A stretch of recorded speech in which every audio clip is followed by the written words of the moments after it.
So, have a blessed Sunday po sa ating lahat. Bukas lang po ng church. At nakapag-set up na rin po ako ng aming sound system. Medyo magulo lang pero ayusin ko mamaya po. Doon na po dapat. Pag ganitong na naka-wireless tayo na mga mic receiver, huwag tayong mag-PL to PL connection. Mas better po na XLR at XLR po. Ganito po. Para mas malakas po yung output ng ating mga wireless na mic. Mas maganda yung lalabasan niya. Pero may po kasi to, may mix out siyang ganyan. PL to PL talaga. Pero no advisable, ganito po sana. XLR. Tapos XLR din dito. XLR to XLR. So ngayon guys, magsa-sound check muna tayo ng mga tuloy ng isang lang ng dalawang speaker pa natin. So ganito, mute po lahat pansamantala. Mamaya i-open ko din yun. So sound check na po tayo.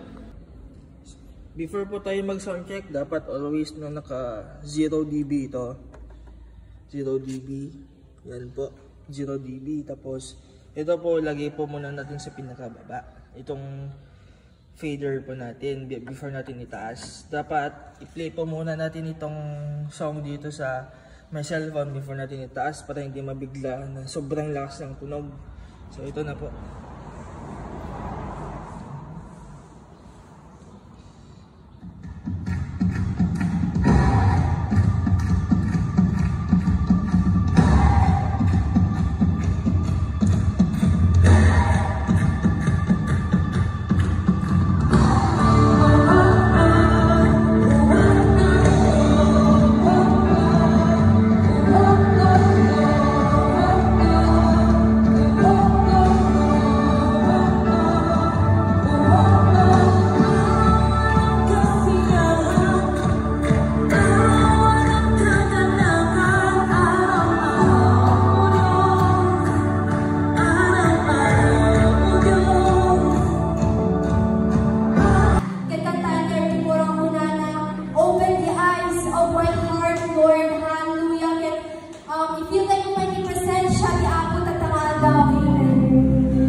Oh,